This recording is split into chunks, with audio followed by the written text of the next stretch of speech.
सोचिए आप यूएस में H1B वीजा पर काम कर रहे हैं और अचानक आपकी कंपनी आपको PIP यानी कि परफॉर्मेंस इंप्रूवमेंट प्लान पर डाल देती है। इसका मतलब साफ है कि आपकी नौकरी खतरे में है और अगर आपने जल्दी इंप्रूवमेंट नहीं दिखाया या दूसरी जॉब नहीं ढूंढी तो आपके पास सिर्फ 60 दिन का ग्रेस पीरियड है, वरना आपको यूएस छोड़ना पड़ेगा। हाल ही में एक इंडियन H1B वर्कर ने रेडिट पर अपनी यही कहानी शेयर की और हेल्प मांगी। इस वीडियो में आज हम डिटेल में समझेंगे H1B वीजा और PIP का मतलब क्या है, रेडिट पर इस इंडियन वर्कर ने क्या लिखा और उसकी चिंता क्यों बढ़ गई, जॉब लॉस के बाद H1B होल्डर्स के पास क्या क्या ऑप्शंस होते हैं, यूएस जॉब मार्केट का करंट हाल और हायरिंग फ्रीज की वजह से जो चैलेंजेस इंडियन H1B प्रोफेशनल्स को इससे ज़्यादा क्या क्या फेस करने पड़ रहे हैं उस पर भी बात करेंगे। और इसके साथ ही हम आपको ये भी बताएंगे कि इसके बाद आप क्या क्या स्टेप्स ले सकते हैं। तो चलिए फिर वीडियो को शुरू कर देते हैं। Hi, my name is Varsha Dubey and watching NBT tech ed. देखिए, सबसे पहले बात करते हैं H1B वीज़ा और PIP को समझ लेते हैं। H1B वीज़ा एक स्पेशल वर्क वीज़ा है जिससे US companies foreign skilled workers को हायर करती हैं। इसमें IT, टेक, हेल्थ केयर जैसे कई फील्ड्स में जॉब्स मिलती हैं। लेकिन अगर आपकी जॉब चली जाती है तो आपका वीज़ा स्टेटस भी खतरे में आ जाता है। ऐसे में USCIS सिर्फ 60 दिन का ग्रेस पीरियड देता है जिसमें आपको नई जॉब ढूंढकर ट्रांसफर करना होता है, वरना आपको यूएस छोड़ना पड़ता है। PIP यानी परफॉर्मेंस इंप्रूवमेंट प्लान आमतौर पर तब दिया जाता है जब कंपनी को लगता है कि एम्प्लॉय का काम स्टैंडर्ड पर नहीं है, अच्छा नहीं है। इसे एक तरह से वार्निंग भी कह सकते हैं। अगर एम्प्लॉय ने इम्प्रूवमेंट नहीं दिखाया तो ये टर्मिनेशन तक भी आपको लेकर जा सकता है। और H1B वर्कर्स के लिए ये और भी सीरियस है क्योंकि जॉब लॉस सीधे उनके वीज़ा स्टेटस को इम्पैक्ट करता है। अब रेडिट पर आई उस पोस्ट की बात करें तो इस इंडियन H1 वर्कर ने लिखा है कि उसे कंपनी ने PIP पर डाल दिया है और वो डर में जी रहा है कि नवंबर के बाद उसकी जॉब जा सकती है।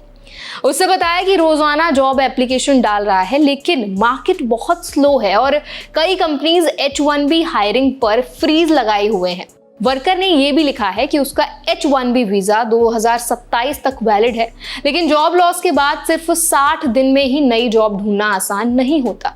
उसने रेडिट पर ओपनली सवाल किया कि क्या B1 B2 वीजा पर स्विच करना ऑप्शन हो सकता है और अगर 60 दिन में जॉब मिल जाए तो री एंट्री पॉसिबल होगी या नहीं। इस पोस्ट से साफ है कि अनसर्टेनिटी और टेंशन बहुत ज्यादा है। रेडिट पर कई यूजर्स ने उसे सलाह दी है कि जल्द से जल्द दूसरी जॉब ढूंढने पर फोकस करो क्योंकि PIP का मतलब अक्सर होता है कि कंपनी ऑलरेडी एग्जिट प्लान बना चुकी है। कुछ लोगों ने यह भी कहा है कि PIP पीरियड को नेगोशिएट करके थोड़ा टाइम बढ़वाना भी ऑप्शन है, लेकिन भरोसा करना थोड़ा सा रिस्की हो सकता है। अब बात करते हैं जॉब लॉस के बाद H1B होल्डर के पास अवेलेबल ऑप्शंस की। पहला ऑप्शन होता है 60 डेज के ग्रेस पीरियड में दूसरी कंपनी से जॉब ऑफर लेकर H1B ट्रांसफर कराना। दूसरा ऑप्शन हो सकता है F1 स्टूडेंट वीजा या B1 B2 विजिटर वीजा में चेंज ऑफ स्टेटस अप्लाई करना ताकि यूएस में लीगली रह सके। तीसरा ऑप्शन होता है कि अगर कोई कंपनी विलिंग है तो कॉन्सुलर प्रोसेसिंग के जरिए इंडिया वापस जाकर फिर से यूएस एंट्री करना। लेकिन प्रैक्टिकली हर ऑप्शन के अपने चैलेंजेस भी हैं। खासकर B1 B2 वीज़ा टेम्पररी होता है और उसमें काम करना अलाउ नहीं है, और अगर 60 डेज में कोई जॉब नहीं मिली तो वर्कर को इंडिया लौटना ही पड़ता है। इस पूरे केस से इंडियन प्रोफेशनल्स को कुछ बड़े लेसन्स मिलते हैं।